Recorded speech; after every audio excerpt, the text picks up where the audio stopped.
Bem, meus queridos amigos, irmãos, boa noite. Estamos aqui em mais um sábado, na nossa entrevista, no nosso canal. E na noite de hoje, uma felicidade imensa para mim, que eu vou entrevistar um querido e grande escritor pernambucano, que é o Jaime Ribeiro.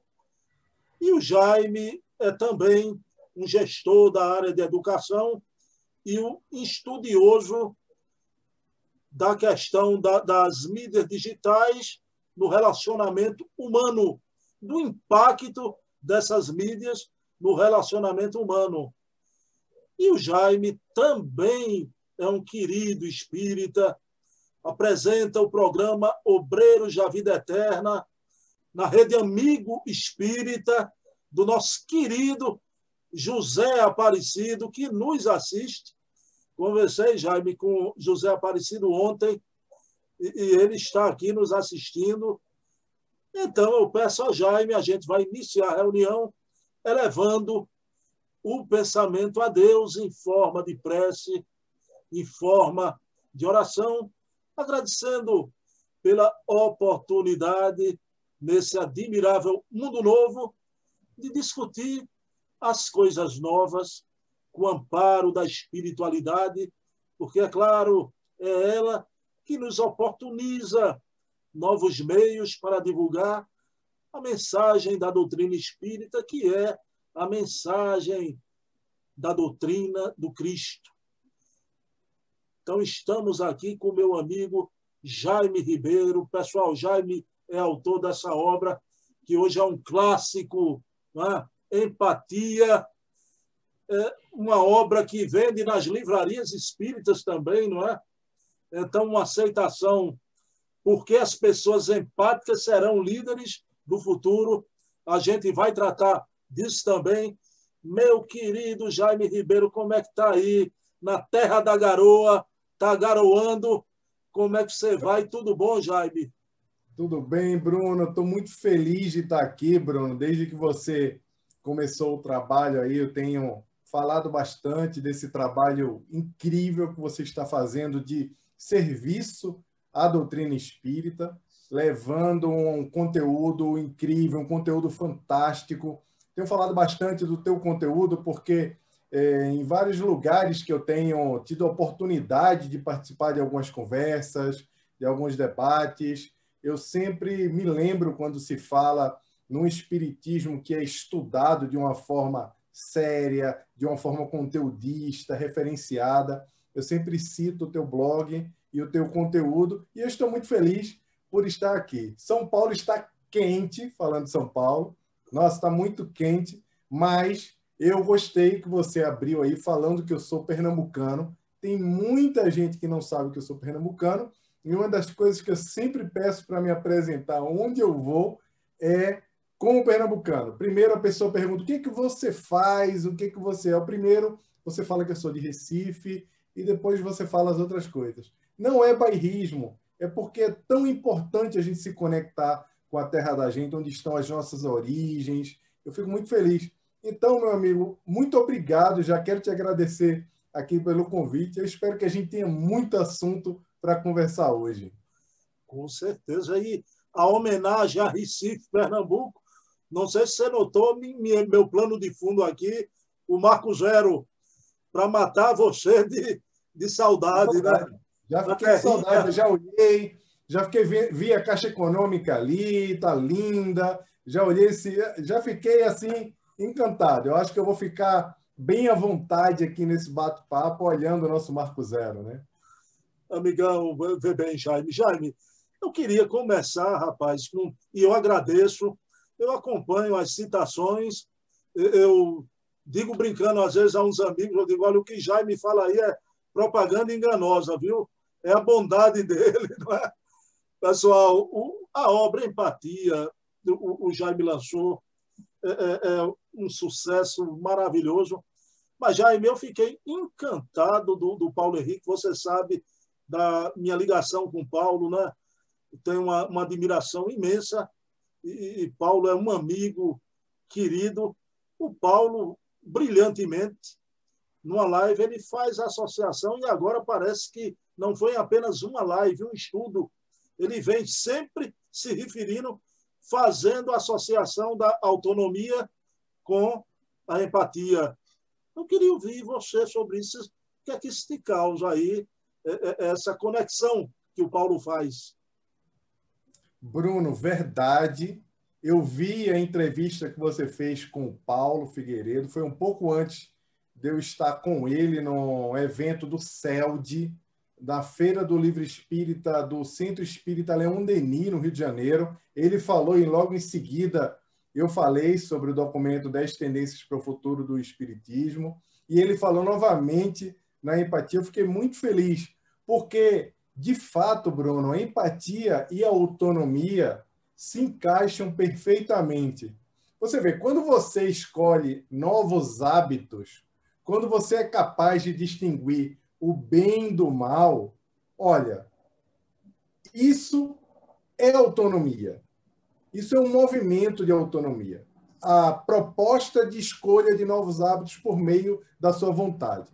Quando Allan Kardec fala na caridade desinteressada, o que é isso? Sobre o que estamos falando com essa proposta de caridade desinteressada? Essa caridade desinteressada é o ato do dever livre da perspectiva do castigo e da recompensa, livre de aprovação dos outros. No momento atual, nós estamos vivendo uma sociedade que espera aprovação para tudo que faz, e isso catalisado e impulsionado pelo mundo digital, pelo comportamento do mundo digital.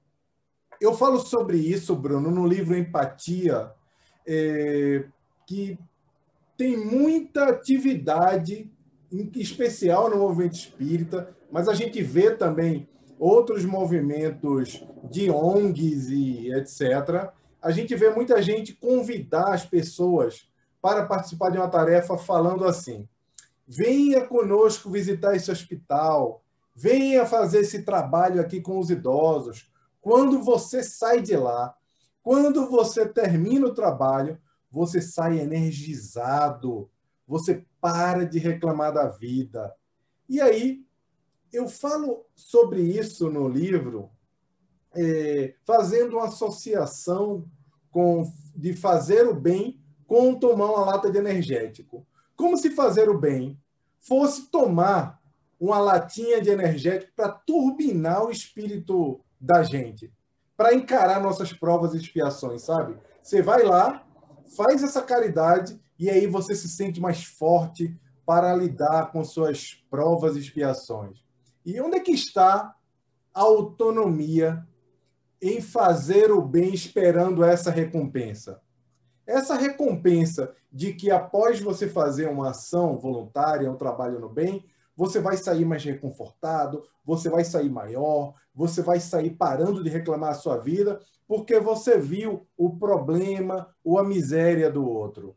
Isso parece não fazer muito sentido, né? Porque às vezes nós ficamos esperando que por fazermos a caridade, ou esperamos que por fazer a caridade, a nossa vida vai melhorar.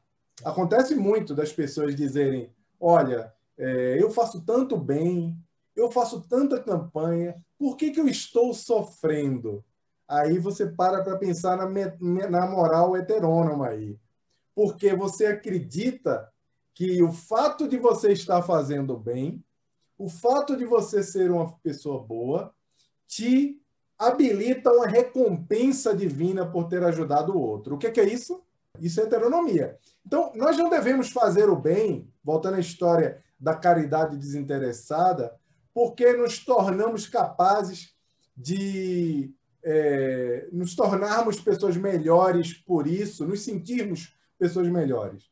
Nós temos que fazer o bem para nos tornarmos capazes de estabelecer conexões reais com as pessoas, por empatia mesmo, e não por esperar que vamos receber algum tipo de recompensa. É por isso que a verdadeira empatia é uma ação que fortalece a moral autônoma que é proposta pelo Espiritismo. Porque a empatia se cruza na autonomia quando a nossa vontade reflete a vontade divina para as criaturas. Quando impulsionamos, por meio dessa vontade, o nosso melhor para refletir ao nosso redor o amor que vive dentro de nós. É só a gente lembrar o conceito de empatia. O que é empatia? A capacidade de se colocar no lugar do outro, de sentir o que o outro sente e, a partir dessa perspectiva, agir. Mas não existe, Bruno, a empatia fake, a empatia simulada. Se importar com os outros de uma forma simulada, de uma forma fake, fazer caridade por interesse, esperando uma recompensa, ou por medo do castigo de não fazer o bem, não é o que a perspectiva do cristianismo propõe, muito mesmo a moral que é resgatada pela doutrina espírita. A moral que foi apresentada por Kardec, que foi apresentado pela espiritualidade superior a Kardec, é a proposta do espiritismo. Porque não existe essa história de filtro para a alma. Sabe, o nosso hálito espiritual é visto pela espiritualidade. Tem uma frase que eu gosto muito da Santa Teresinha, que ela diz o seguinte: nós somos o que Deus pensa de nós, e não o que nós tentamos simular. Não tem jeito. É só a gente lembrar em Obreiros da Vida Eterna. Não sei se você lembra dessa parte, mas tem uma hora que André Luiz está com o assistente Jerônimo e com a sua equipe ali na casa transitória de Fabiano, e eles estão fazendo uma espécie de seleção para que os espíritos, alguns espíritos, consigam ter acesso à casa transitória de Fabiano. Mas só quem vai ter acesso são os espíritos que vão apresentar um halo de luz. E aí André Luiz, muito curioso, pergunta assim, mas como é que a gente vai saber quem é que a gente pode colocar para dentro e quem é que fica lá fora? E aí o irmão Hipólito, se não me falha a memória, ele fala assim, você vai saber pelo halo de luz, porque os outros vão estar com uma espécie de uma nuvem escurecida, né, sobre a sua cabeça. Isso é uma boa notícia também, sabe por quê? Porque esses que estão com halo de luz são entidades que estão ali no abismo, numa região difícil, mas são espíritos que estão arrependidos. Ou seja, se são espíritos que estão numa condição difícil, mas estão arrependidos, e só o fato de estarem arrependidos e conectados com a humildade e com a vontade efetiva de melhorar, eles já projetam esse halo de luz, quer dizer que também a gente não precisa se tornar santo para ter autonomia. É o primeiro passo, né? É um primeiro passo. Ou seja, a autonomia não é uma questão de santidade, muito pelo contrário, é uma questão de vontade. Sabe? Então, aí essa conexão... Adorei essa definição sua da caridade fake, né? Tem gente até que veste a roupa de espírita e fica com a personalidade alterada, deixa de ser uma pessoa autêntica. 1000 vezes você manter a tua autenticidade, né? Eu gostava muito do querido, não é espírita, embora tinha muito amigo de Leopoldo Machado, né? O Alziro Zaru. O Alziro Zaru dizia, né? Você tem um temperamento rebelde, seja rebelde de Jesus, né? Então você tem sua personalidade, seja autêntico. Não precisa, não é mudança total de temperamento. Como você falou, é mudança de comportamento, de conduta, mudança real, não aparente, né? Meu querido Jaime, rapaz, aí eu queria, antes de entrar no documento novo, Jaime, o mais recente, né? Eu não entrevistei você na época, né? Tu tinha feito a palestra na Casa dos Humildes. Eu preferi dar um tempinho, porque ficava muito perto, né? Aí, veja bem, as 10 tendências para o movimento espírita no mundo pós-pandemia, né? Jaime, aí eu acompanhei algo, às vezes até sem você, o teu documento citado por aí nas lives. Meu amigo, como foi a aceitação? E se você puder, Jaime, quais as instituições, federações por aí que adotaram algo do documento, se não em todo, parte dele? Você podia falar isso para a gente? Claro, Bruno, com certeza. Bruno, o documento, quando surgiu, ele viralizou, assim, foi muito rápido que se espalhou e nós recebemos várias mensagens de instituições que estavam discutindo e analisando o documento. Muitas instituições.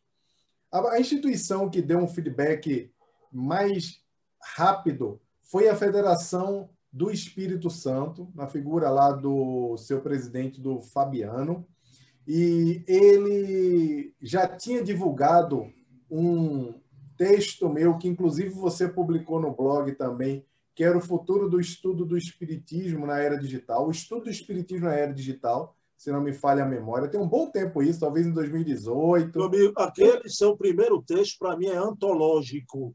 Né? É um texto impressionante. Vai estar sempre atual daqui para frente, cada vez mais. Né? É verdade. E eles tinham publicado, Bruno, eles estavam estudando o texto, eu não sabia. Sabe como é que é essa coisa de internet? Você sabe muito bem. As pessoas multiplicam a mensagem e começam a analisá-la sem você se dar conta disso. Isso é um dos benefícios da tecnologia. Então, a Federação do Espírito Santo já tinha uma série de iniciativas que já tinham começado no campo digital e, com o documento, eles impulsionaram uma série de outras iniciativas. Eles estão fazendo atendimento fraterno online, eles já estavam fazendo a parte de gestão digital e colocaram split de pagamento, assim como a Federação do Distrito Federal também, que é proporcionar ao espírita efetuar compra de livros, por exemplo, na livraria online da Federação, e com isso ele beneficiar a casa espírita a qual ele está vinculado. Então, uma série de iniciativas eles colocaram para funcionar. O pessoal da Federação Espírita do Estado de Sergipe me convidou para falar sobre o documento para eles também, bem como a Associação Municipal Espírita de Uberlândia, que é um movimento espírita assim, muito forte, um movimento espírita que tem lá o Congresso Espírita Céu, né, que é feito pela Web Rádio Fraternidade, com os queridos Rubens e Divina lá, que é um evento muito bacana. Eles começaram também a estudar o documento, me convidaram para discutir os novos formatos de estudo sistematizado da doutrina, e agora eles estão lançando um manual de orientação para as instituições espíritas. O pessoal da Federação, da USE, da União das Sociedades Espíritas daqui de Rio Preto, de São Paulo, já estavam discutindo o documento e fizeram um evento em torno do documento, dentre outras casas, como o Centro Espírita Leão Denis, Bruno, é um centro espírita que tem 2.000 trabalhadores. É uma instituição gigante. Fora isso, na internet a gente pode encontrar alguns grupos de estudo que as pessoas se juntaram para debater o documento. E, via de regra, os retornos foram muito positivos. Uma ou outra pessoa não entendeu bem em algum ponto, mas isso é bem normal, a gente tem que estar preparado para esses pontos que não foram bem compreendidos, e estamos aqui para esclarecê-los, né? Não agora, mas as pessoas podem discutir e trazer, inclusive, contribuições. Teve uma casa também, Bruno, que fez um documento desdobrando o documento. Isso é bacana, porque você vê que o objetivo principal daquele documento 10 tendências para o futuro do movimento espírita, esse documento, o objetivo do documento era criar um pontapé inicial, era fazer com que as pessoas começassem a conversar sobre isso. Eu vou até te pedir depois que, se você quiser, pode colocar um link aqui embaixo na descrição do teu canal no YouTube, e as pessoas podem clicar nesse link e baixar os 2 documentos. Eu farei isso. Farei. Na sua palestra na Casa dos Humildes, Luiz Jorge fez com o primeiro documento, que era o que existia, vou colocar os 2. Ô Jaime, aí já fazendo uma transição do primeiro documento para esse agora, o Espírita no Mundo Digital, né? Já é uma transição que a gente está fazendo. Você tocou bem. Um ou outro não compreendeu e algumas pessoas vieram a mim utilizando o artifício do sofisma, não é? Então, veja bem, é aquela coisa de um falso raciocínio inaceitável. Veja bem, Jaime, você fala que as casas deveriam se preparar para as aulas presenciais e também à distância, e que tal prover até, não é, quem puder celulares velhos, não é? Que sejam doados. Não é? Aí algumas pessoas vieram a mim e disseram: Bruno, olha, isso é muito bom, mas como se fosse uma ideia para o movimento espírita de uma classe média alta. O povão pobre não tem alcance dessas tecnologias. Não é? Jaime, eu acho isso sim um raciocínio elitista, né? Eu queria que você falasse o que, é que você acha disso, que como se os espíritas, que é a grande maioria, os espíritas simples, estão à parte, né, desse mundo novo normal que virá e é inevitável. O que é que você diz disso, meu querido Jaime Ribeiro? Bruno, eu vou precisar de um pouquinho de tempo para responder essa pergunta, tá bem? Você pode me interromper aí a hora que você quiser, mas eu vou precisar contextualizar bem direitinho para esclarecer. Isso aconteceu também, Bruno, com uma instituição em Goiás, e eu também fiz um evento lá com o Fabiano, inclusive da FES, para falar sobre a aplicabilidade do documento, ele falando que na federação ele já tinha aplicado quase todos os pontos, se não todos os pontos, todos os pontos do documento, e aí teve uma pessoa que trouxe essa questão. Bom, quando a pessoa me falou sobre isso, quando essa pergunta veio, na hora, veio na minha mente, nessa minha mente imaginativa, que quando Gutenberg, em 1455, inventou a imprensa, quando ele proporcionou a impressão do primeiro livro para a humanidade, que você sabe muito bem, foi a Bíblia. A Bíblia, em latim, em 1455, foi o primeiro livro. Esse livro levou 5 anos para ser escrito. E quando Gutenberg foi produzir, quando ele foi inventar essa tecnologia, quando ele proporcionou à humanidade essa tecnologia revolucionária, creio que ele não pensou, olha, vou levar 5 anos para fazer esse livro, mas as pessoas não terão dinheiro para comprar livros. Ou ele não pensou, para que eu vou fazer uma prensa se tem tanto copista dentro dos mosteiros para copiar os livros? O que eu vou fazer? Eu não tenho por que fazer isso. A mesma coisa com Thomas Edison. As pessoas tinham lamparinas, algumas não tinham dinheiro para comprar o óleo para ter as suas lamparinas, como era na época de Kardec, que não tinha ainda a energia elétrica. Mas ainda assim, ele como inventor, ele como inovador, ele não hesitou em trazer a nova tecnologia, porque o progresso, felizmente, não se submete aos nossos caprichos e ao nosso entendimento.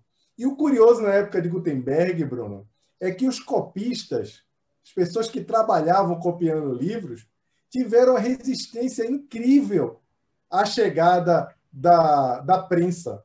Eles não queriam, porque eles diziam que a ocupação deles se tornaria obsoleta, que eles não teriam mais como trabalhar. E aí, depois de um tempo, o que aconteceu com essa possibilidade da impressora de tipo móveis? Os livros se popularizaram em definitivo, né? E aí o que aconteceu? Por que isso aconteceu?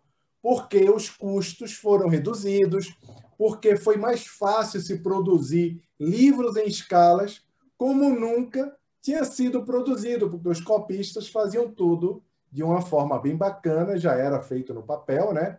Mas já se utilizava papel, não era mais nem papiro, nem era pergaminho, mas demorava muito. Aí você vê outra coisa, Bruno, outra coisa curiosa. Talvez você saiba também, eu não sei se você já ouviu essa história, mas quando o Steve Jobs, o fundador da Apple, todo mundo conhece como uma mente inovadora, quando ele fundou a Apple com outro Steve, né, o Steve Wozniak, o Wozniak era o inventor do Apple I, que é o primeiro computador. O Wozniak trabalhava na HP, que todo mundo conhece, né? Que fabricou computadores, que até hoje fabrica impressora, calculadoras, tem computadores também, e etc. Porque ele trabalhava na HP, obrigatoriamente ele tinha que apresentar o projeto dele primeiro para HP. E aí ele pegou o Apple I e levou lá para apresentar para HP. Adivinha o que aconteceu? Descartado. Recusou de imediato a ideia. A HP teve a maior oportunidade de revolucionar a computação com o computador pessoal, mas descartou. Mas isso não é a única coisa. Você sabe quem inventou a câmera digital? O inventor da câmera digital. Não sei se você sabe de cabeça. Não sei. Quem inventou a câmera digital, aquela câmera que até bem pouco usamos e que hoje está dentro dos nossos celulares, foi a Kodak. Quem que é a Kodak? Nós conhecemos a Kodak, que nós somos da geração X, né? Da geração que vivenciou as máquinas de filme. Aquelas máquinas lá, vimos Polaroid, mas vimos a máquina de filme. É a Kodak a dona dos filmes. Eles patentearam, chegaram a patentear a máquina digital, mas eles ganharam dinheiro com a patente, mas não foram adiante com essa ideia. Sabe por quê? Porque eles tinham 90% do mercado de filme dos Estados Unidos, o maior mercado do mundo, e mais de 50% do mercado mundial. Eles não inovaram, não avançaram para a tecnologia digital. E o que aconteceu com a indústria de filmes? Morreu. Podemos dizer hoje que é uma indústria de nicho, mas nem os fotógrafos mega profissionais usam mais filme, que alguns já existiam, né? Assim como hoje a gente ainda usa vinil. Pois bem, Bruno, nós que pensamos em tendências, pessoas que trabalham fazendo tendências para o futuro, que tentamos incentivar as pessoas para que o mundo abrace essas novas possibilidades, nós estamos acostumados com esse comportamento das pessoas, como que você ouviu aí em Recife. Algumas pessoas têm muita resistência com a inovação. E o que é pior, tem gente que, além de se tornar resistente, Bruno, vira inimigo da inovação. Mas eu te digo, meu irmão, a gente tem que ter muita paciência com essas pessoas, porque elas não fazem isso por maldade, sabe? Não é maldade, é desconhecimento mesmo. Porque tem muita gente que só enxerga o mundo pela perspectiva daquilo que está ao seu redor, pela sua interpretação das coisas que ele está enxergando ali no braço. O que tem perto, o que ele conhece. Mas os números, as experiências múltiplas das pessoas são muito diferentes. E esse tipo de tecnologia que nós temos hoje, ele não chegou para excluir as pessoas. É muito pelo contrário. Eu não estou dizendo aqui para você que não existem os excluídos digitais, como você bem falou. Tem gente que não tem celular, não tem computador, não tem internet. Existem muitos excluídos digitais no Brasil e no mundo. E é uma pena, porque quando a gente olha a tecnologia com o potencial que ela tem, educacional que ela tem, essas pessoas estão, de alguma forma, excluídas. Mas para imaginar uma coisa.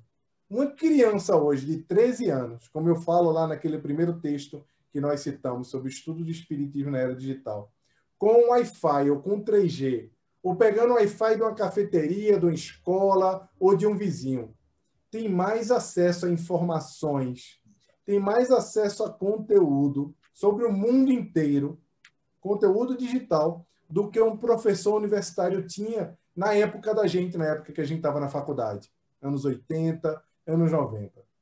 A grande questão que essas pessoas não entenderam, Bruno, não é se devemos ou não usar. A questão é o que eu trago no segundo documento. É como devemos usar a tecnologia. Ô, Jaime, só uma coisinha. Você falando aí, rapaz, e às vezes o novo, necessariamente, não é a morte do velho, né? Porque o rádio com o advento da televisão, né? O rádio hoje se mantém. Eu mesmo sou um ouvinte de rádio, né? Então, você, com o advento da internet, vai morrer a televisão. Não vai morrer. As coisas vão ter outro direcionamento. Aí, Jaime, o pensamento espírita também. Me permita, essas pessoas que fazem essas análises apressadas, né? A gente pensa que os grandes missionários, os grandes gênios, né? Então, veja bem, a missão do campo religioso. Rapaz, para mim, um Steve Jobs, que não tinha um curso universitário, Jaime, ele realmente, para mim, ele veio aqui para dar essa noção à humanidade da multipluridimensionalidade, né? A gente, a Olha partir só. daí, tudo ficou perto. O que é que você pensa disso e dessas grandes figuras que vieram nesse mundo digital, Jaime? Muitos deles, você concorda que foram preparados no plano espiritual, vieram aqui para fazer essa renovação também?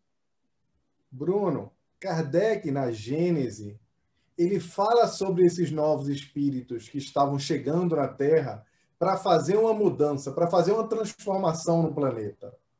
Ele já falava sobre isso. Ele falava que esses espíritos iriam reencarnar, só que nós sempre acreditamos que esses espíritos vêm sempre com a missão religiosa, com a missão moral.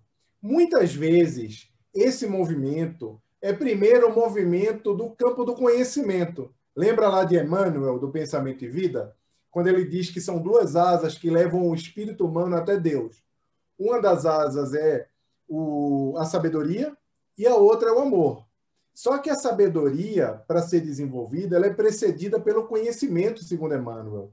Então, quando esses espíritos vêm aqui, assim como foi outrora lá na época dos faraós, inclusive o Paulo Henrique Figueiredo falou dessas entidades que chegaram aqui na Terra e precisavam usar de digamos, de uma imposição das suas ideias, porque as pessoas aqui não entendiam o que eles queriam efetivamente fazer, e foi assim que foi desenvolvida a agricultura, e assim que foram desenvolvidas várias coisas aqui na Terra. Bem como esse tipo de transformação que acontece aqui. Transformações como a que foi trazida por Einstein. Aí você fala, poxa, mas Einstein era um dos homens mais inteligentes que já pisou aqui na Terra. Sim, e ele falava que Deus não jogava dados. Olha que interessante. E aí a gente olha pessoas que vêm, uma pessoa que traz a luz, como Thomas Edison, que traz a luz, que nos proporciona a possibilidade da energia elétrica, da lâmpada. A lâmpada trouxe uma série de coisas, dentre elas a possibilidade de nós controlarmos um pouco mais o nosso próprio tempo, termos autonomia, já se afastando um pouco do nosso comportamento mais primitivo, que era aquele lá da forma como o nosso corpo reage ao pôr do sol e ao nascer do sol, e começamos a ter mais autonomia, inclusive autonomia produtiva. Óbvio, Bruno, que se formos falar aqui sobre a história da humanidade, falarmos do que o próprio desenvolvimento da agronomia trouxe de positivo e também de negativo, o que a energia atômica, quando foi desenvolvida, trouxe de negativo e o quanto traz de positivo, a gente chega a uma conclusão que ela é muito importante, que você fala bastante, é que a tecnologia em si não é boa nem é má, é o uso dela, o uso da tecnologia é que nos conduz a decisão que nós tomamos é que nos conduz a praticar o bem ou o mal. A gente vê isso em Brasil, Coração do Mundo, Pátria do Evangelho. Um livro que você gosta muito também. Lembra lá quando Ismael está conversando com Jesus e Jesus fala que proporcionou a comunhão e digamos, a intercessão entre o povo da África e o povo português para poder formar um novo povo aqui. E aí Ismael, muito triste, fala, olha, como se diz lá no Rio de Janeiro, né? Como eu morei 16 anos no Rio, né? Deu ruim. Os portugueses estão escravizando os africanos. Temos um problema aqui. Ou seja, o que ocasionam esses problemas? A nossa decisão. Mas o próprio descobrimento das Américas, a própria possibilidade de chegar aqui, foi o desenvolvimento de uma tecnologia naval portuguesa. Poucos eram os povos que sabiam navegar contra as correntes. E Portugal desenvolveu um sistema muito sofisticado que permitia traçar novas rotas, se apropriar dos caminhos e das correntes marítimas, para, ao invés de navegar, como óbvio, na linha reta, por meio da tecnologia que eles desenvolveram, fazer com que dando uma volta maior, eles conseguissem encurtar o caminho até as Índias. E numa dessas viagens, eles pararam aqui no Brasil. Aí você me pergunta, nossa, gente, isso tudo foi desenvolvimento tecnológico? Sim. E como nós sabemos, e como nós vimos lá no Brasil, Coração do Mundo, Pátria do Evangelho, e como nós ouvimos tanto na série do Mundo Espiritual, como nos relatos que são trazidos pelos espíritos na Revista Espírita, as coisas iniciam-se no plano espiritual. Por quê? Porque existe uma ordem formada por espíritos chamados co-criadores que estão o tempo todo intervindo na nossa vida. Não intervindo do ponto de vista heterônomo, mas do ponto de vista de impulsionando e inspirando para que a nossa vida, para que a lei do progresso se faça presente aqui, por meio da nossa vontade sempre. Perfeito. Ô Jaime, rapaz, veja bem, a gente aqui está falando de tecnologia, mas Jaime está brilhantemente trazendo também e demonstrando a presença do mundo espiritual nisso tudo, né, Jaime? Meu amigo, vamos agora focar no documento novo, o Espírita no Mundo Digital. Jaime, veja bem, né? Eu li seu documento, é fantástico, né? Coloquei no blog, inclusive conversando com amigos meus do Ceará, da Bahia, o pessoal ficou encantado. Através do blog foi que conheceram o seu documento. Jaime, veja bem, e seu documento é brilhante nisso, toca. Nesse momento que estamos vivendo, de Kardec para cá, de 18 de abril de 1857, a gente ainda está em outubro, né? O mês de Kardec, né? E hoje, sábado, dia 10, ontem foi o Alto de Fé de Barcelona, se lembra? A queima ali dos livros todos, né? Meu amigo, de Kardec para cá, nunca se produziu tanto, Jaime, né?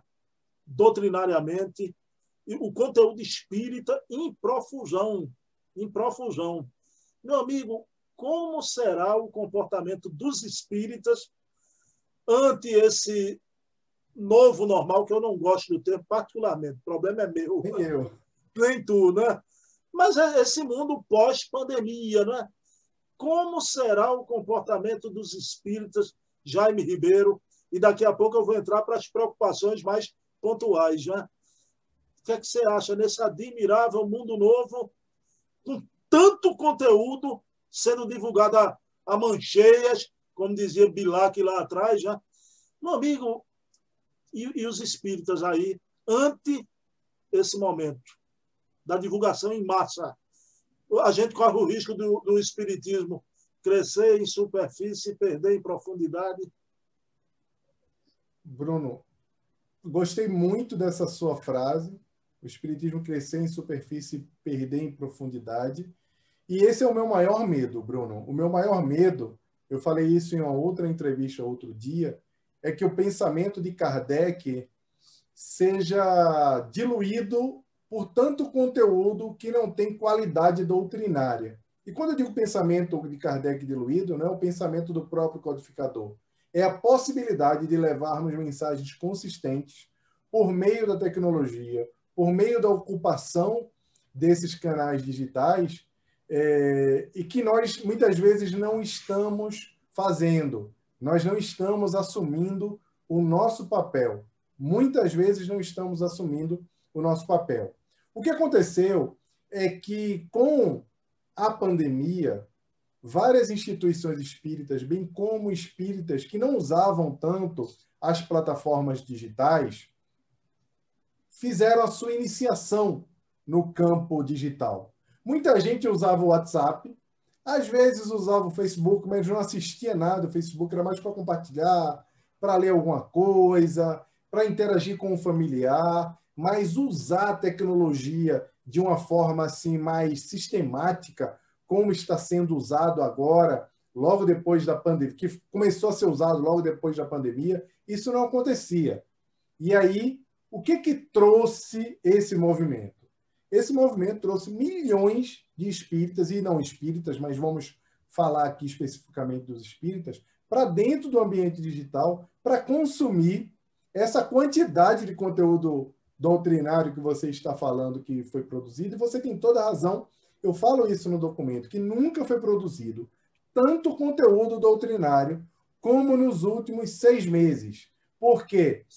É simples da gente entender isso, porque a tecnologia ela possibilita um alcance grande e possibilita outra coisa, Bruno. Possibilita fazer uma coisa que a Rede Amigo Espírita fez muito bem. Quando começou a pandemia, ao invés da Rede Amigo Espírita pegar os vídeos assim de pessoas muito conhecidas no movimento espírita, que estavam sempre nos congressos, que estavam sempre nos eventos, como você muitas vezes já falou quando a gente conversa, como é que fica o formato dos eventos? A gente sabe que os eventos muitas vezes são repetitivos, inclusive o Rossando acredita nisso também, já tinha conversado bastante com ele sobre isso, que os eventos tornam-se repetitivos com as mesmas pessoas. Alguns canais, alguns veículos começaram a replicar esse mesmo modelo dentro do universo digital. O que a Rede Amigo Espírita fez? Exatamente o contrário. Ela continuou proporcionando esse conteúdo, que muitas vezes são conteúdos maravilhosos, de pessoas incríveis, que eu gosto muito de todas elas, e você sabe, a maioria eu conheço, né, por conta dos congressos, que eu frequento bastante esses eventos, você sabe muito bem disso. Mas a Rede Amigo Espírita começou a convidar outras pessoas para fazerem programas. Então, apareceu programa com jovens, como Home Office Espírita, apareceram programas de entrevistas, programas de análise de livros, pessoas que nunca tiveram a possibilidade de falar para mais pessoas, mostrar o seu trabalho, conseguiram, por meio de uma plataforma digital, encontrar um espaço, não para alcançar multidões, mas para deixar a sua contribuição para que a palavra da doutrina espírita, que a consolação levada pela doutrina espírita alcançasse mais corações. Então, essa possibilidade é muito boa. Por outro lado, todo mundo que entrou para consumir, ou eu chamo consumir, que é como a gente chama no universo digital, isso para participar, para assistir, para ler, a gente chama consumir, tá, gente? Para a gente se acostumar, para consumir esse conteúdo, para ver vídeos, para participar de lives na internet, em todas as plataformas digitais, não entendiam bem como funcionavam essas plataformas. E aí, qual o grande perigo? Assim como tem conteúdos muito bons como o seu, que trazem sempre coisas incríveis, a entrevista da semana passada foi muito boa com o Wilson Garcia, da Heloísa da semana retrasada, foi uma entrevista muito boa. E o conteúdo próprio do teu blog, que você traz tanto a história do Espiritismo, como datas comemorativas, como reflexões, entrevistas, ou seja, faz um apurado muito grande do que é o movimento espírita, que não é só ficar louvando, nem só ficar falando sobre um tema, um monotemático. Você sabe que eu tenho muito problema com a questão do monotema. Eu acho que a gente pode falar de muita coisa. Kardec não falou de uma coisa só, né? Ele até subdividiu a obra dele para poder, em pouco tempo, trazer para a gente o máximo de conteúdo doutrinário. As pessoas entraram no mundo digital, mas elas não entendem como funciona direito. Resultado, tem muito conteúdo que foi produzido nessa época também, que é conteúdo que não tem fundamento doutrinário, conteúdo sensacionalista. E aí, o espírita, quando está lá dentro, o espírita, quando está assistindo alguma coisa, a própria ferramenta, seja o YouTube, Facebook, não importa qual, fica depois sugerindo outros conteúdos para ele. Só que a plataforma, o YouTube, o Facebook, o Instagram, não estudaram o Espiritismo, não estudaram Kardec. Eles não sabem diferenciar se você quer consumir um conteúdo bom ou não. Então, é muito comum você estar assistindo um conteúdo muito bom, acabar uma entrevista boa e, em seguida, aparecer lá, onde está Hitler, na visão espírita. Conteúdos sensacionalistas. Então, o grande problema, Bruno, agora, que a gente precisa lançar luzes, é como proteger a nossa comunidade por meio da educação, não por meio da censura, nem por meio de dizer o que tem que ser visto e o que não tem que ser visto, é ajudá-la a entender como funcionam os mecanismos digitais, para que eles possam, todo mundo, ter a capacidade de identificar o que é mal intencionado, o que é bom e o que é ruim. É o pensamento crítico que o codificador tanto falava na sua obra, né? O Jaime, você, com muita propriedade que você tem, tocando aí na questão do que as plataformas ficam empurrando de conteúdo para a gente, né? Duas preocupações também nesse momento. Eu fiquei muito impressionado. Há 2 dias atrás eu conversei com José Aparecido, né? E o canal do YouTube da Rede Amigo Espírita foi hackeado. Perderam uma quantidade imensa de vídeos, né? Inclusive, o José Aparecido foi de um idealismo. Rapaz, ele perdeu isso à noite. Na manhã do dia seguinte, ele já estava providenciando o evangelho na rede e divulgando para não parar, né? E ele está refazendo tudo. O site, concordo com você, está muito melhor, democrático, não é? Aliás, o trabalho de Aparecido, eu acho que é um trabalho maravilhoso, né? Tem uma assistência espiritual muito grande. Mas eu te pergunto, essa coisa do submundo da tecnologia, os hackers, mas também, Jaime, uma coisa que é inevitável, a gente é contra index proibitório, censura, não é? Seja lá qual for, desde a do Supremo à revista Cruzoé, a gente não aceita, mas como também grandes instituições que monopolizam, querer censurar algum livro, isso não. Mas também, Jaime, e eu queria que você colocasse essa coisa pecuniária aí na questão, né? Do dinheiro. Outro dia, eu conversando com você, a gente viu um indivíduo que se dizia espírita, a gente analisou e mostrou um vídeo dele, não importa, são muitos. E o número de visualizações e de inscritos no canal era um absurdo, né?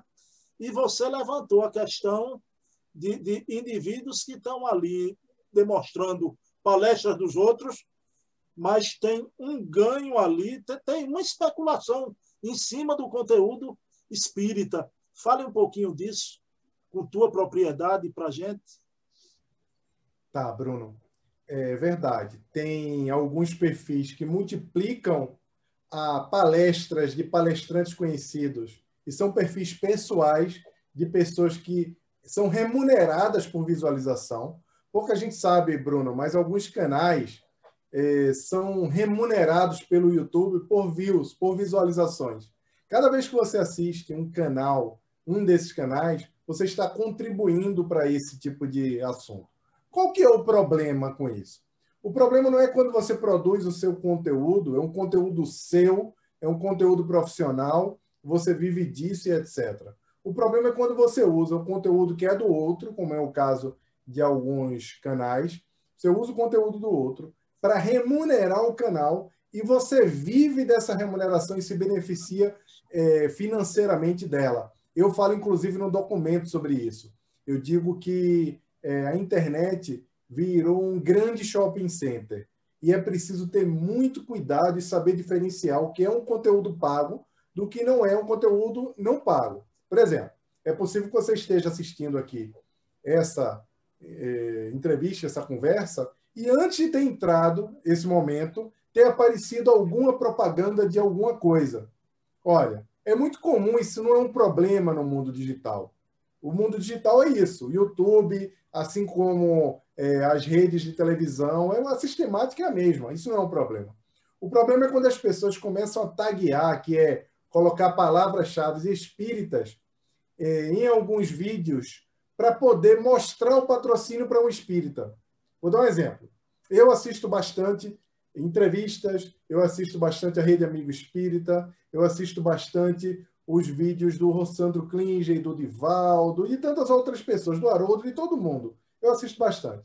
E aí alguma pessoa, né, qualquer pessoa, vai lá e pega, olha, eu quero, quando vai colocar um anúncio, eu quero que o meu anúncio seja visto pelos espíritas. Aí o algoritmo do YouTube vai lá e fala, olha, esse cara aqui lá de São Paulo, que tem tantos anos, que mora não sei onde, que parece que tem uma renda X pelo que ele compra aqui na internet, dá para ver aqui no computador dele, olha o que ele procura aqui no Google, olha os restaurantes que ele frequenta, olha tudo isso aqui, olha, esse cara aqui pode comprar esse produto. Igual como tem naquele é parecido com aquilo do dilema das redes sociais que a gente viu o documentário da Netflix. Daqui a Aí ele escolhe. Daqui a pouquinho a gente toca no dilema das redes, daqui a pouquinho. Tá bom, tá bom. E aí ele olha e faz assim, eu vou mostrar esse vídeo para o Jaime, porque o Jaime vai querer comprar isso aqui. E aí o Bruno está em Recife, vai entrar, o Bruno também tem a mesma coisa, olha mais ou menos a mesma coisa que eu olho, e aí vai lá e eu mostro também para o Bruno. Ou seja, algumas pessoas entenderem como é que é o comportamento do espírita. O Google, o Facebook, as gigantes digitais já sabem que nós somos espíritas, onde nós moramos, com quem nos relacionamos, se temos filhos, quais são os nossos gostos. O grande problema é que eles sabem mais da gente do que a gente mesmo. Tem coisa que eles sabem sobre nós que nós nem sabemos ainda, só analisando e cruzando todos os nossos comportamentos no mundo digital. E aí tem gente que sabe disso, vai lá no Google, coloca o dinheiro e fala, ó, eu quero vender isso para os espíritas. Então, toda vez que uma pessoa entrar no vídeo espírita, vai aparecer isso aqui para ela. Isso é um alerta que a gente faz aos espíritas, não que eles não comprem produtos patrocinados no YouTube. Isso é a dinâmica do jogo do mundo digital. Mas que eles saibam que aquilo ali é um patrocínio, que aquele link é um link patrocinado, que aquilo ali é uma tentativa de vender um produto para uma pessoa que consome um conteúdo espírita. Ele consiga identificar isso. Não quer dizer que toda a propaganda que ele vai ver foi direcionada para um conteúdo, um público espírita, porque ninguém é só espírita. Você é espírita, mas você gosta de Santa Cruz, como você gosta. Você é espírita, mas você é de Recife. Você é espírita, mas você é vegano. Então, é muito normal que apareça para você uma propaganda da Fazenda do Futuro. O grande problema não é a Fazenda do Futuro estar anunciando. O grande problema é quando eu, espírita, tento usar minha reputação, minha vida no movimento espírita, para ganhar dinheiro para a minha vida pessoal por meio do movimento espírita. Porque as mesmas leis, regras de conduta que foram nos noticiadas, esclarecidas por meio do livro Conduta Espírita, do livro Sinal Verde, sobre o nosso comportamento diante das reuniões doutrinárias, são os mesmos para o comportamento no mundo digital. Então, eu falo nas portas digitais dos vídeos, porque é como se tivesse alguém na esquina do centro esperando você passar para te vender alguma coisa, porque sabe que você é espírita e está entrando no centro espírita. O problema é que as pessoas acham que ninguém está vendo. As pessoas acham que o espírita não está alerta para esse tipo de situação. E a verdade é que não está. Por isso eu escrevi um documento para poder os espíritas entenderem o que é conteúdo bom, o que é conteúdo ruim, saber diferenciar. Eu não ensino como diferenciar o documento, mas eu falo como tem que olhar. E também não serem presas fáceis para o impulso de compra dentro das plataformas. Isso aí, você no seu documento, você dá um conselho ótimo, né? Que a gente, a partir de sempre, a gente faça a nossa busca lá na pesquisa, a gente não seguir pelo que a plataforma oferece. Vamos fazer a nossa procura ali, né? Exato. Bruno, imagina se eu quisesse ver um conteúdo da Heloísa Pires, a entrevista que você fez maravilhosa com a Heloísa Pires. Eu posso entrar lá naquela bolinha lá do Bosca e colocar Bruno Tavares, Heloísa Pires, ou eu posso esperar o YouTube ou o Facebook, por meio dos algoritmos deles, me mostrar essa entrevista. Só que como os algoritmos são viciados, digamos assim, é mais fácil que ele me mostre um conteúdo de alguém que tenha 500 mil seguidores e que fale de temas sensacionalistas do que mostre um conteúdo de uma entrevista relevante que não é daquele tamanho no mundo digital. Aí é que está o problema. A gente precisa ter autonomia, e o meu documento é um documento, como a Valéria falou de uma forma brilhante, é um documento de autonomia do espírita no mundo digital. É você, ao invés de consumir o que estão mandando para você, consumir, você passar a procurar o que você quer, você buscar o que você quer, pelas hashtags, entrevistas, espiritismo, ou programa X, ou colocar o nome do palestrante que você gosta, ou do divulgador que você gosta. É você fazer isso sem ter a preguiça de esperar que a plataforma apresente para você. Mas isso traz uma outra questão, tá, Bruno? o papel das federativas, o papel dos divulgadores espíritas nisso tudo. Jaime, você citou Valéria. Valéria fez aquela citação na maior feira do livro espírita de Pernambuco, a querida Fé Leal. Um abraço a Carlos Cardoso, que está nos assistindo, leu o seu documento. Adorei aquela citação de Valéria do teu documento como um documento de autonomia dos espíritas nos meios digitais. Já. Jaime, aí vamos lá, um assunto. Jaime, você viu o filme Dilema Social, o Dilema das Redes, né? Eu também. É um filme impressionante. Aconselho todo mundo a ver a manipulação toda, e são diretores de todas essas plataformas que se afastaram. E é uma coisa impressionante que muitos deles não deixavam nem os filhos participarem das redes, né? Aí, veja bem, a gente sabe que o novo sempre vem, e é inegável. Se a gente falar dos benefícios, seria redundante, do Zoom, do Meet, do Stream e Arde, né? Seria redundante. Mas veja bem, mas a gente sabe que tem todo esse perigo aí, à espreita, em volta, a coisa dos neurotransmissores viciantes, né? Mas, Jaime, aí veja bem, eu tenho um amigo que ele viu o filme e se apavorou. Encerrou a conta de Instagram, de Facebook. Eu poderia até entender, mas até o e-mail, Jaime, né? Ele encerrou a conta dele de e-mail, né? Então, com todo esse perigo aí das redes sociais, eu queria, nesse primeiro momento, que você falasse sobre isso, qual seria o posicionamento de autonomia, né? Então, esse se afastar, romper completamente, sair fora dessas redes, como esse meu amigo, ou se há uma segunda via da gente procurar, sociedade pressionar que essas plataformas, não é, tenham um parâmetro ético daqui para frente, não é, e a gente saber realmente manejar essas redes com a ajuda de pessoas, claro, e me permita dizer, como Jaime Ribeiro. Sua importância nesse momento, e eu não queria estar na sua pele, a responsabilidade também. Você sabe como eu tinha preconceito com tudo isso. E você, devagarzinho, foi quebrando muita aresta que eu tinha. Jaime, então me diga aí, o filme, o Dilema das Redes, toda essa manipulação, mas é a postura, o Vitus e médio, né? Qual seria o caminho do meio que Herculano toca tanto? Bruno, essa é uma excelente pergunta, porque o documentário ele traz uma carga de informação que para muitas pessoas foram novas informações. As pessoas não faziam ideia daquilo. Elas não sabiam que estavam sendo observadas, tagueadas, e que eram, de fato, um produto das redes sociais. O que acontece lá dentro, e depois eu vou trazer para esse radicalismo de não estar em nenhuma rede social que você mencionou aí o seu amigo.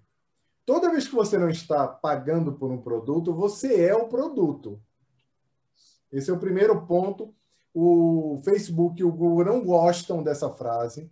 Eles protestaram contra essa frase, mas é a grande verdade. De que essas plataformas vivem? De anúncios.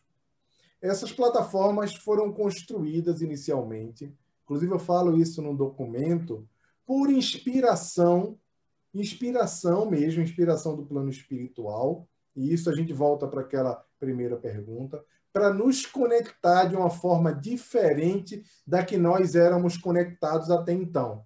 Que muitas vezes estávamos circunscritos aos ambientes familiares ou às nossas micro-regiões.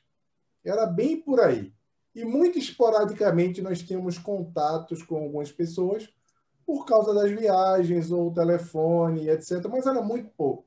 Nos proporcionou uma revolução no campo do relacionamento. Isso é incontestável e o objetivo delas era esse. O objetivo do plano espiritual era esse tipo de conexão, semelhante à forma como os próprios espíritos se conectam na erraticidade. Quando Allan Kardec perguntou aos espíritos como os espíritos se conectam no plano espiritual e os espíritos responderam pelo pensamento, erroneamente nós imaginávamos que os espíritos ficavam pensando o tempo todo um no outro. Não é. O fato é que eles estavam acessíveis por meio do pensamento um ao outro. E é um tipo de conexão semelhante ao nosso. A diferença é que nós usamos o clique, nós usamos o equipamento, e lá ele fala no pensamento. E aí, pensamento, manipulação do fluido cósmico universal, pensamento, de uma série de coisas aqui que a gente pode explodir, aprofundar essa conversa do ponto de vista doutrinário, mas não é o objetivo aqui da pergunta. O ponto é que, para remunerar essas instituições, e aí é para rentabilizar, porque tudo que existe nesse mundo precisa, para se manter, ter rentabilidade, como um negócio, como oportunidade de negócio. Acreditou-se que existia um potencial muito grande, essas empresas, essas plataformas começaram a usar mecanismos de rentabilização, de remuneração. Então, o que elas passaram a vender? Anúncios. Só que elas passaram a vender anúncios de uma forma muito milimétrica. Antigamente, a gente colocava um outdoor. Até hoje ainda colocam outdoor, né? Mas eram poucos recursos. Revista, outdoor, televisão e rádio.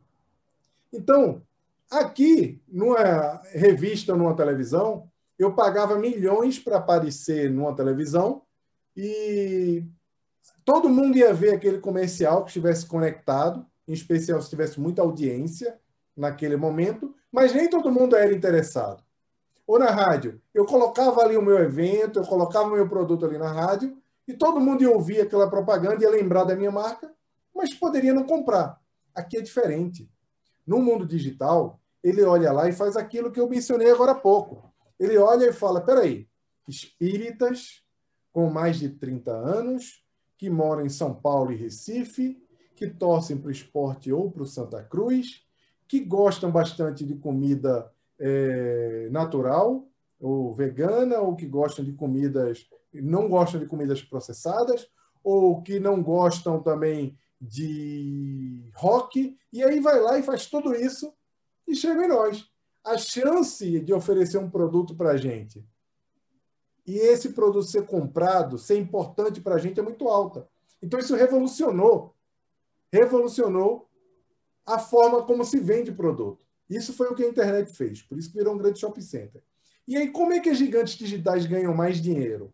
Fazendo com que as pessoas fiquem mais tempo conectadas. Porque quanto mais tempo eu passar conectado, Bruno, vendo vídeo, dando screen, rolando screen lá no Instagram, escutando música no Spotify, ou lendo textos no Facebook, porque enquanto eu estou lendo, está aparecendo aqui a propaganda, ó, clicando. Quando eu mexer e sair daquele texto, vai aparecer uma propaganda. Ou seja, quanto mais tempo eu estiver conectado, mais tempo ele pode me vender. E ele vende isso para o anunciante. Então, ele vende a minha atenção. Só que o meu tempo é muito precioso. Eu tenho televisão, eu tenho esposa, você tem esposa, tem filhos, você tem um radinho que você gosta de escutar o seu jogo, você tem livros, você precisa preparar o blog, você precisa preparar conteúdo, você tem amigos para dar atenção, você tem uma série de coisas para fazer que você gosta.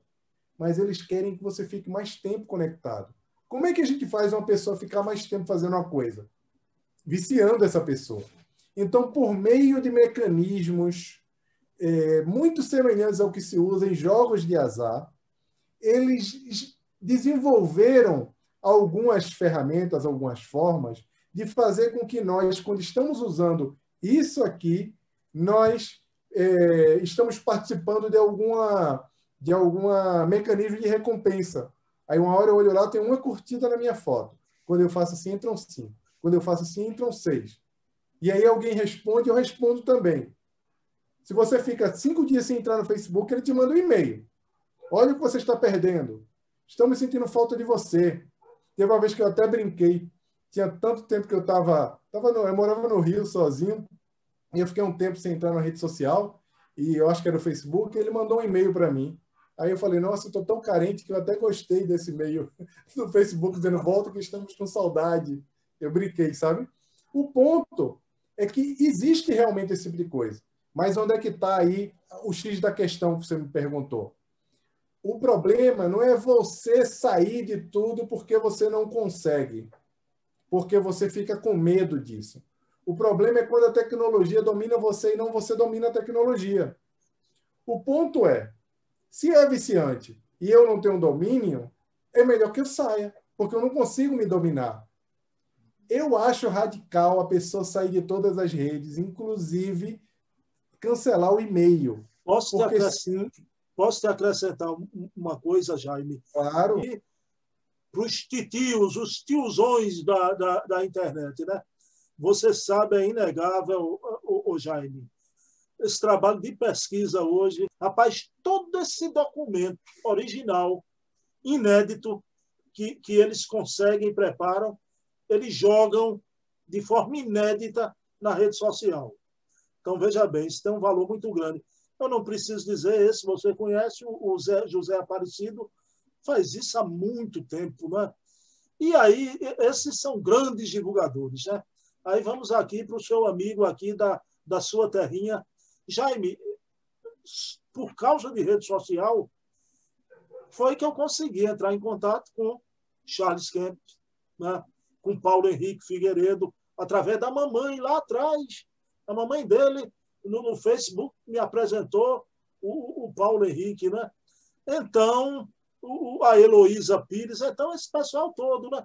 O outro querido, eu já vou dizer aqui, eu ia fazer uma surpresa, mas não faz mal, a gente vai entrevistar o querido César Perry de Carvalho. Então, veja bem, é isso que eu queria te perguntar. Veja também o que proporciona de um aspecto positivo essa coisa da pesquisa, de forma inédita a gente ter acesso à questão do trabalho do Aparecido, esse meu contato, de certa forma, com você, porque foi através da rede social que eu entrei em contato, sabe com quem, meu querido Jaime? Com Girlane Rino, que foi a pessoa abençoada. Um beijo, Girlane Rino. Olha, Jaime aqui. Foi a pessoa abençoada que me colocou você no meu caminho. Né? É verdade. E aí, meu amigo, como é que fica esse valor? A gente também não pode abdicar, Jaime, né? Totalmente. Não, não pode. Bruno, é usar a tecnologia e não ser usado por ela. O ponto, Bruno, do Facebook, que você falou bem, e das redes sociais, é você pode escolher a rede social que você vai participar. A verdade é que hoje, o que está acontecendo? As redes sociais estão se tornando mais visuais. Em poucos anos, a internet toda, mais de 85% da internet, vai virar só vídeo, porque as pessoas estão se tornando mais visuais. Eu não sei se você já teve acesso a essa informação, que é uma informação também de tendências que foram apresentadas no ano passado no evento da Amazon, que 85% da internet em poucos anos será por vídeo. O que isso quer dizer? Quer dizer que as pessoas estão se transformando mais em visuais e nós estamos vendo isso com redes sociais como o TikTok crescendo com jovens. Se você opta por colocar todo o teu trabalho no Facebook, olha, você começou a usar essa rede social. Talvez tenha pouco tempo que você tenha começado, 5, 10, não estou falando você não, qualquer pessoa, né?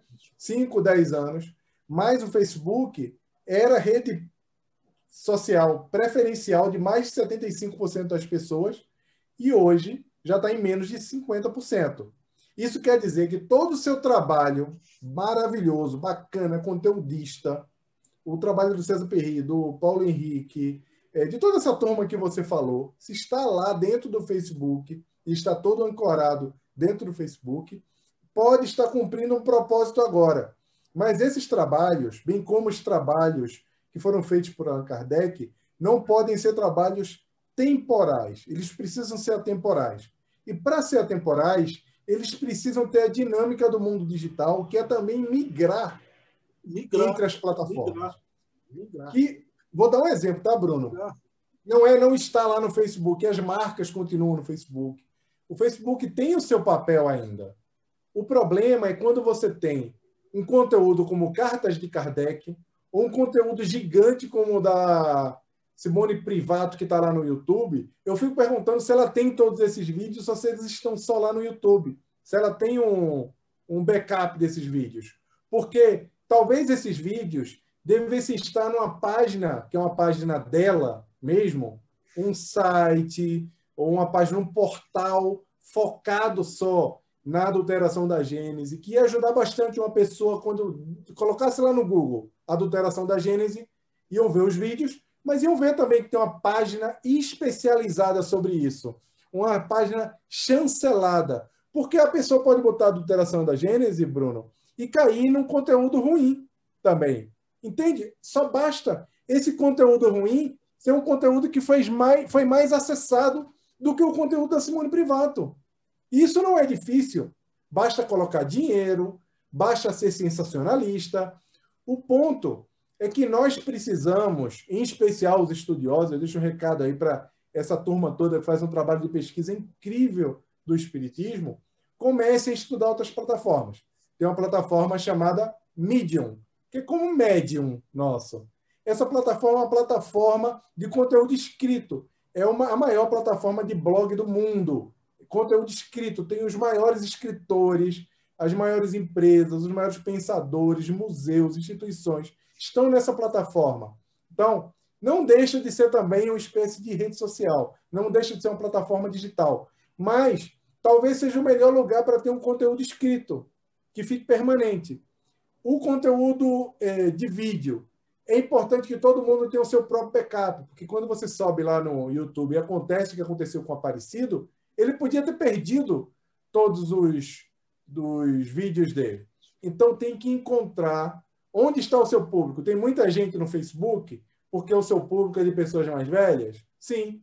Mas espera aí, você quer ficar falando sobre autonomia para pessoas acima de 50 anos o resto da sua vida?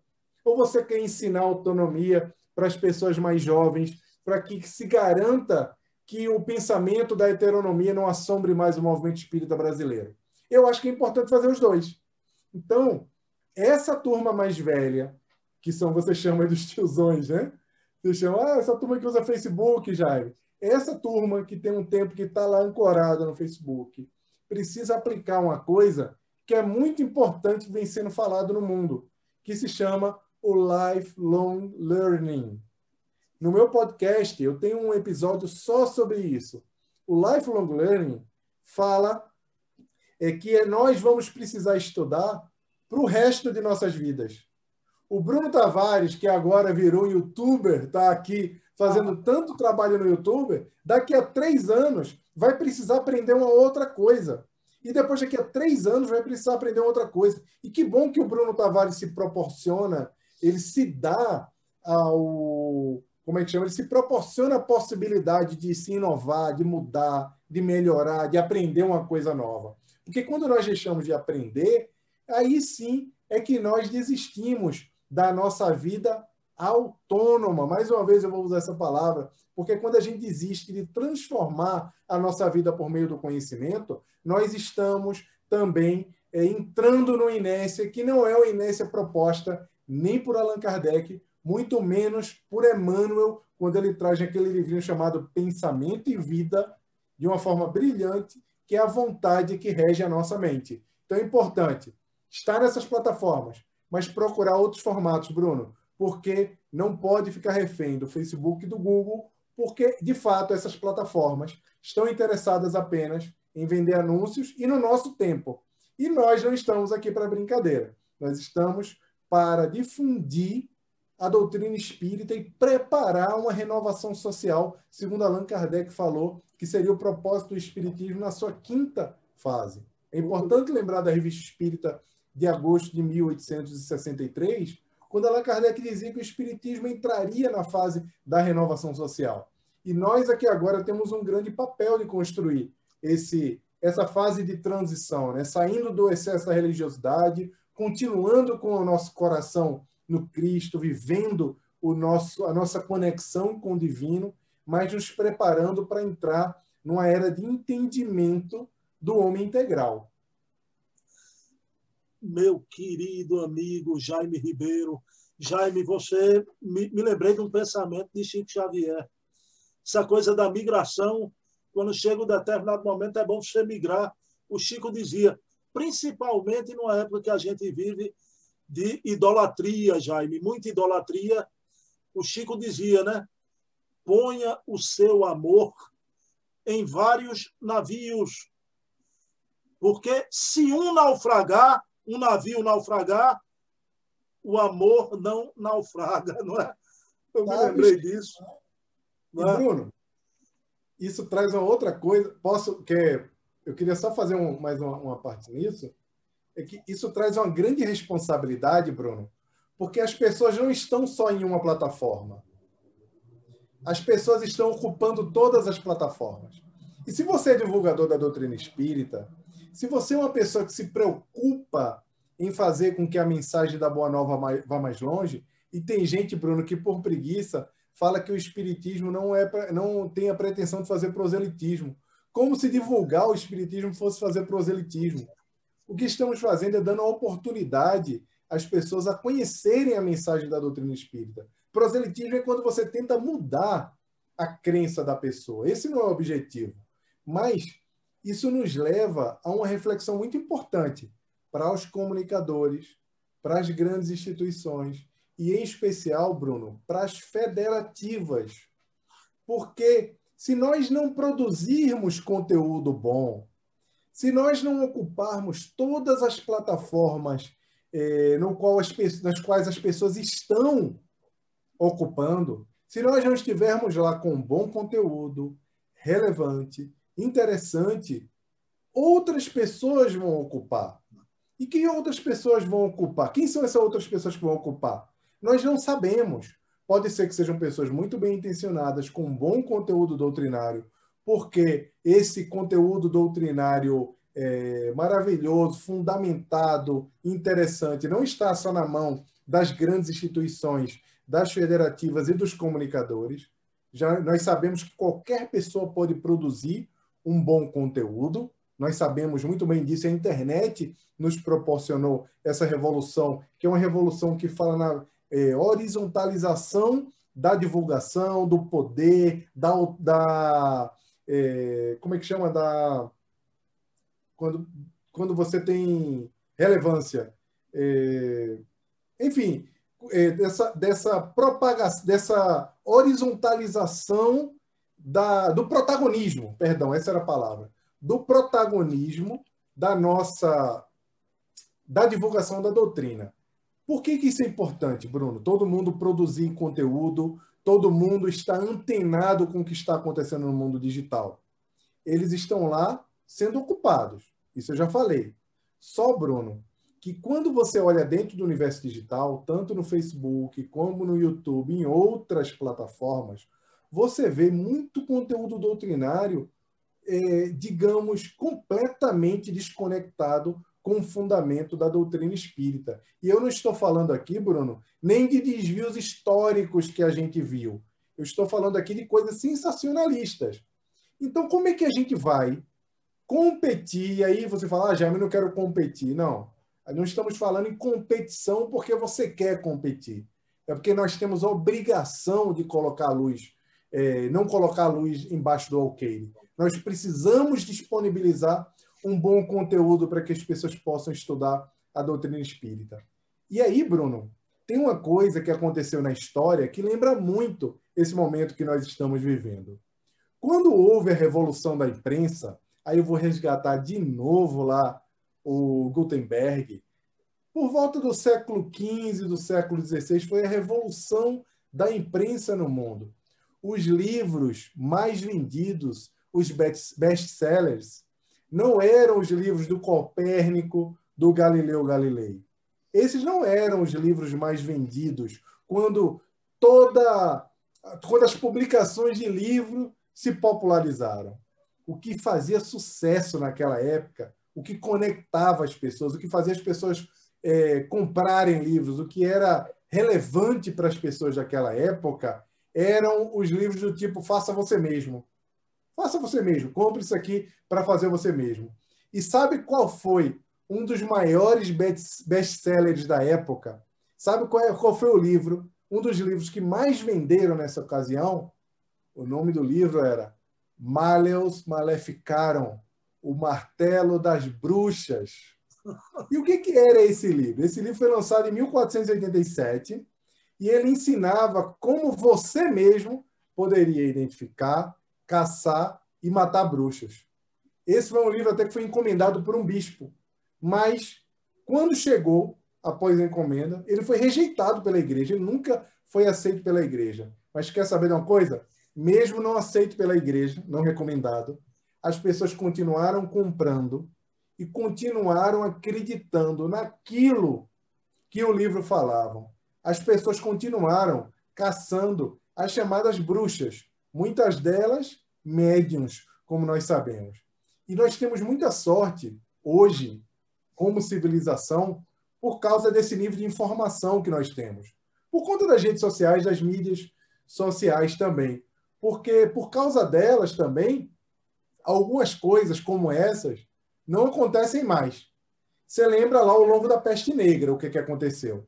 Ao longo da Peste Negra, os judeus foram culpados pela disseminação da Peste Negra, foram caçados e muita gente morreu, muitos judeus morreram naquela ocasião. A gente está vendo semelhante agora, ao longo da Covid. Nós vemos muita gente por aí repetindo que a culpa da Covid-19 é dos chineses, que eles inventaram esse vírus em laboratório. Imagina se nós não tivéssemos informação como temos hoje, o que não estaria acontecendo no mundo?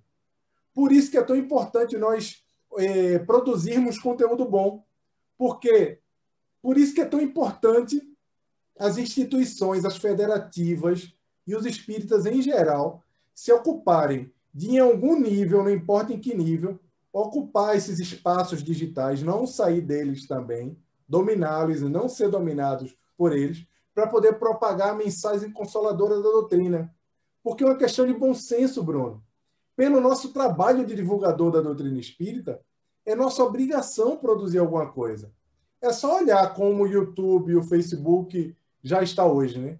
Existem muitos canais e conteúdo de qualidade doutrinária muito baixa. E eles estão disponíveis para as pessoas assistirem. E como a gente viu, o YouTube, o Facebook, as outras plataformas, não sabem dizer se o conteúdo é bom ou se não é.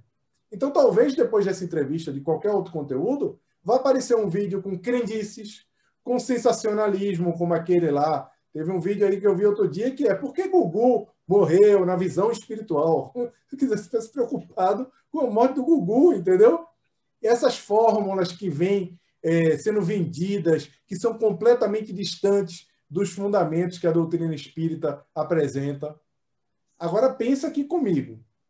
Se é mais fácil as pessoas acreditarem que bruxas existem, acreditar em teorias da conspiração, se é mais fácil acreditar que esse vírus foi feito por um grupo de bilionários na China que queriam dominar o mundo, do que procurar saber a verdade, entender por que aquelas mulheres, que curiosamente as bruxas eram todas mulheres, né? Olha que absurdo, né? É mais fácil entender isso, acreditar que eram bruxas, era mais fácil chamar essas pessoas de bruxas, era mais fácil acreditar que isso é um vírus que foi criado em laboratório por chineses que querem dominar o mundo, do que entender, saber o que é mediunidade, entender como é que um vírus funciona, como é que ele se transforma e como é que ele afeta o corpo humano. Você imagina, para uma comunidade, para pessoas como no nosso país, que tem raízes religiosas sincréticas, raízes sincréticas em relação às crenças, como é fácil para essas pessoas se conectarem com conteúdos místicos? Como é mais fácil ler um romance do que entender o papel que cada ser humano tem como co-criador em plano menor aqui na Terra, como alma autônoma?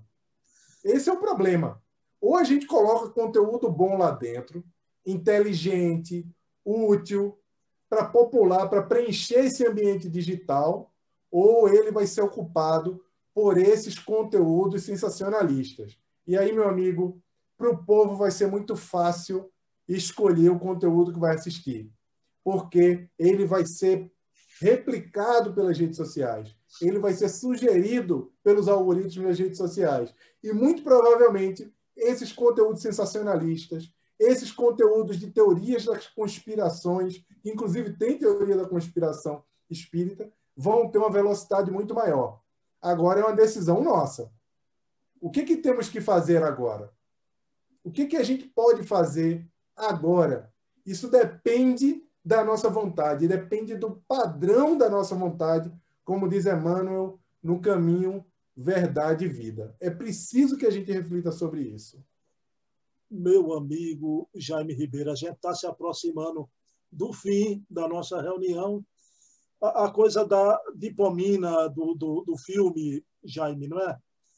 E veja bem, toda essa polarização que a sociedade vive hoje tem muito a ver, às vezes, com essas redes, né? Mas não é só a polarização política, né? A gente tem muito cuidado, não perder o contato de ouvir o outro. Meu amigo Jaime Ribeiro, olha, pessoal, eu queria agradecer a Jaime, a gente está chegando no finzinho da nossa entrevista e eu vou fazer uma revelação aqui da grandeza de caráter de Jaime. Jaime, como entende, vocês acabaram de ver essa aula que Jaime nos deu aqui sobre mídias digitais. E Jaime me diz uma coisa que é verdade, né? Os conteúdos espíritas, às vezes, são muito longos, né? 2 horas, né?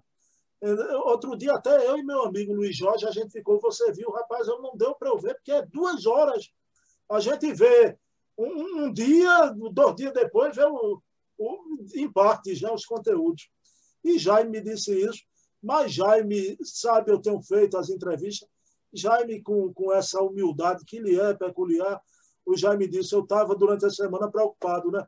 Jaime, como é que tu quer fazer 50 minutos? Ele, Bruno, não te preocupa, rapaz. Vamos lá, espontaneamente falando, né? Acho que ele me deu essa colher de chá, porque é a primeira vez que eu entrevisto ele, viu? Na segunda, terceira ou quarta, não sei, talvez, né? Meu querido, então eu queria te agradecer. A obra de Jaime é empatia, né? Jaime vem me falar sobre essas coisas novas e fica aqui. Pessoal, eu sou um aluno chato de Jaime Ribeiro. Quem devia perder os cabelos não era eu, era Jaime Ribeiro, e ele não perde, né? Porque eu refuto, provoco o Jaime, né? E Jaime me dá uma aula de empatia permanente no decorrer da nossa amizade. Eu agradeço muito, Jaime, viu? Você, com seus documentos, é um absurdo que o movimento espírita não se debruce nos documentos de Jaime, tanto o das 10 tendências, como esse espírita na era digital, né? Eu digo que é um absurdo a resistência, porque, graças a Deus, mentes lúcidas, com a cabeça aberta, estão abraçando os documentos e a gente precisa de irmãos espíritas que entendam não só de tecnologia, mas do íntimo do nosso movimento, como Jaime, pessoal, Jaime Ribeiro é espírita desde de mocinho aqui em Recife, conhece esses centros todos, né? Neil, Caminhando para Jesus, né? Olha, o Jaime já leu tudo, conversando comigo, de bom e de ruim. Já leu Ramatiz, já leu tudo na vida dele. Ama a revista espírita, né? Eu quero muito dizer isso, porque parece que é o cara da tecnologia que é um curioso. Não, antes de ser o cara estudioso do impacto das mídias digitais, lá atrás já era um espírita participando do movimento espírita, né? Quero deixar isso aqui. E, para encerrar, a palavra final com você, Jaime.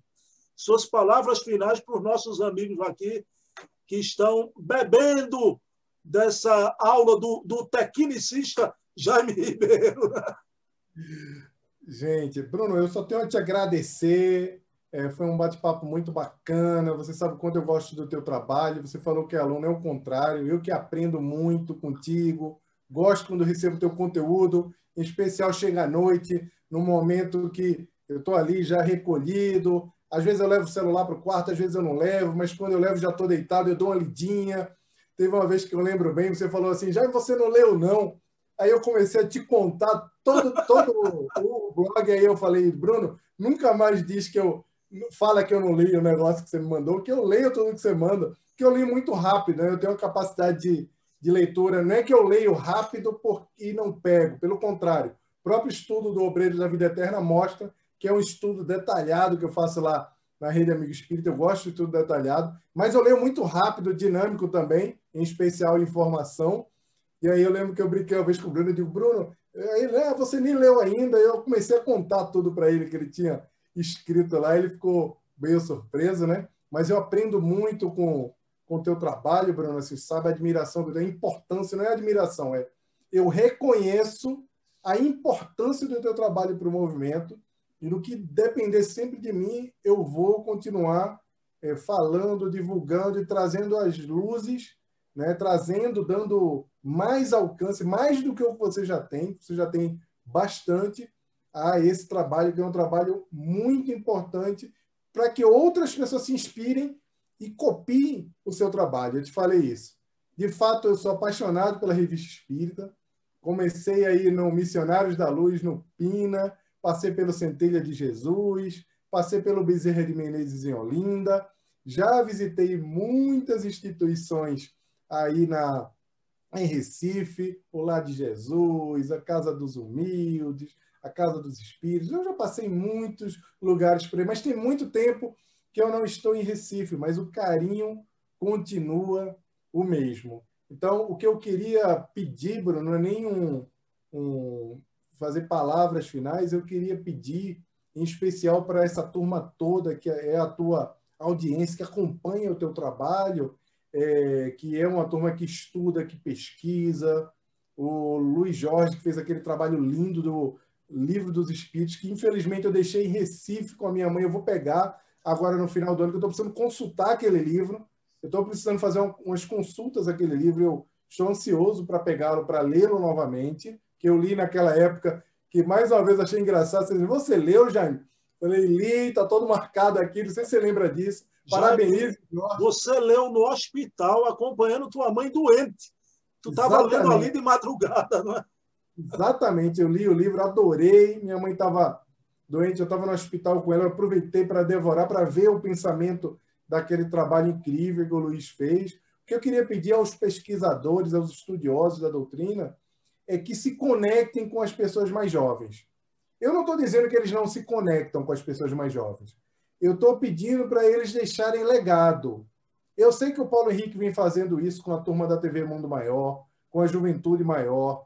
Eu sei de algumas iniciativas, mas é muito importante que nós consigamos atuar no pensamento do movimento espírita jovem para que eles formatem o movimento espírita do futuro. Por que isso é importante? Existe uma preocupação particular? Óbvio, nós estamos vivendo uma série de transformações, agora com o mundo digital. Quem não entendeu a gravidade do momento que nós estamos vivendo está completamente perdido.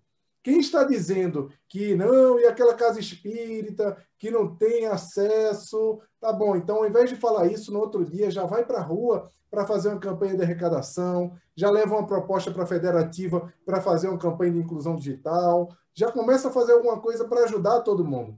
E nós estamos vivendo um processo de revolução. E esse momento é um momento muito importante. É um momento que nós precisamos usar para fazer com que a mensagem do Espiritismo vá mais longe. Tem uma mensagem na Revista Espírita de 1868, se não me falha a memória. Eu gosto muito dessas mensagens que falam sobre o futuro do Espiritismo. Depois dá uma olhadinha, Bruno, que eles são muito interessantes, essas mensagens todas. E tem uma mensagem de um espírito chamado Montaigne, eu não sei pronunciar francês, né? Montaigne, sei lá. E tem uma mensagem, que é uma mensagem logo depois de uma mensagem do Erasto, na mesma edição. E ele fala o seguinte na mensagem, que as massas, as pessoas como um todo, gostam muito do progresso. Falam no progresso, buscam o progresso, mas têm medo do progresso. O Espírito fala isso numa mensagem, numa parte intitulada O Futuro do Espiritismo, que as massas gostam do progresso, mas temem o progresso. Por quê? Porque temem o desconhecido, porque o secreto faz com que as pessoas ignorantes se sintam um pouco abaladas. Ele traz essa visibilidade, esse ensaio para a gente. Então, as grandes palavras que o Espiritismo nos traz, que é a liberdade, que é o progresso, o amor, a caridade, essas palavras só elas ferem o povo sem comovê-lo, o Espírito fala. Mas está chegando a hora, vai chegar um momento que essas palavras, que a mensagem espírita, que esse presente, que é um presente que muitas vezes nós achamos que é um presente medíocre, um presente que não compreende a mensagem espírita, vai ficar para trás. E que o mundo será um mundo melhor. E nós precisamos acreditar nisso e temos responsabilidade com isso. O Espiritismo, na quantidade de espíritas aqui na Terra, é pequeno. Nós somos, comparados pelo IBGE, com os católicos aqui no Brasil, por exemplo, nós somos menos de 5 milhões, quando os católicos são mais de 100 milhões. E tudo bem, está tudo normal. Mas na erraticidade, no plano espiritual, os espíritos que conhecem as leis divinas, a reencarnação, a pluralidade das existências, a pluralidade dos mundos habitados, que conhecem os princípios, a lei de causa e efeito, a quantidade de espíritos que sabem, que conhecem essas leis, é quase a totalidade, tirando os espíritos ignorantes. Porque todos eles se submetem a essa lei da reencarnação, se submetem à lei de causa e efeito. Eles sabem que tem que obedecer. Ou seja, nós não podemos nem observar a perspectiva da importância da doutrina espírita pela quantidade de espíritos encarnados apenas. Nós temos que pensar nos espíritos desencarnados, que estão 100% deles, encarnados e desencarnados também, submetidos às leis divinas, que são as leis que foram reveladas pelos espíritos superiores. O que nós temos que fazer, nesse momento, é fazer com que a mensagem da doutrina espírita alcance mais corações. E nós temos a tecnologia para isso.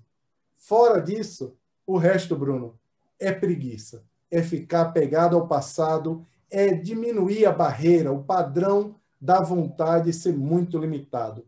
E não adianta a gente ter medo. A tecnologia está aí para nos ajudar e os corações estão precisando ouvir a nossa mensagem. Meu querido amigo Jaime, olha, um abraço em Catarina, viu? Um grande abraço em Catarina. Abraço em Cessa aí também, né, tia Iva, todo mundo. Catarina colabora muito também nos seus documentos. A gente precisa dar o crédito à Catarina, né? Trabalho tem vários créditos. Belíssimo que ela faz, aquele design todo do documento, né? Ela monta, Bruno. Ela monta e ela também faz o cheque conteudista. Ela checa se a linguagem está clara, ela checa se está direta. Ela é uma médium incrível, né? Então ela tem uma inspiração assim impressionante. Ilumina muito o trabalho que eu venho fazendo, sabe? É uma parceira assim de espiritualidade mesmo. Tá aí agora que eu entendi, porque às vezes eu estou no telefone com o Jaime, aí eu ouço o Jaime, já vou. Ele fala mais alto em casa, né? Jaime, querido, vamos encerrar da forma que a gente começou. Vamos agradecer a Deus por esse momento de encontro, um feliz encontro, e que o nosso querido Jaime Ribeiro, inspirado pelos amigos espirituais, nos alertou, nos confortou e nos convocou a fazer a reforma das nossas vidas como indivíduos, como espíritas, exercendo a autonomia no uso dessa bênção de Deus para a Terra, que é a tecnologia, que, claro, também é um braço de Deus na Terra. E que possamos juntos, unidos, nos aconselhando com irmãos mais experimentados na Terra ou no espaço, com os espíritos mais amadurecidos, possamos passar por essa tempestade da travessia da hora profética e que possamos lá na frente chegar à nova civilização do espírito que está em vias de restauração nesse planeta de expiação e prova, que se transformará num planeta de regeneração. Paz e bem, que Jesus amanheça em nossos corações. Um beijo na alma, meu amigo Jaime Ribeiro. Um beijo na alma de todo mundo, viu? E amanhã a gente conversa. Amanhã é domingo, a gente bate um papo. Jaimão, você mora aqui, viu? Beijo, Jaime. Paz e bem. Abração.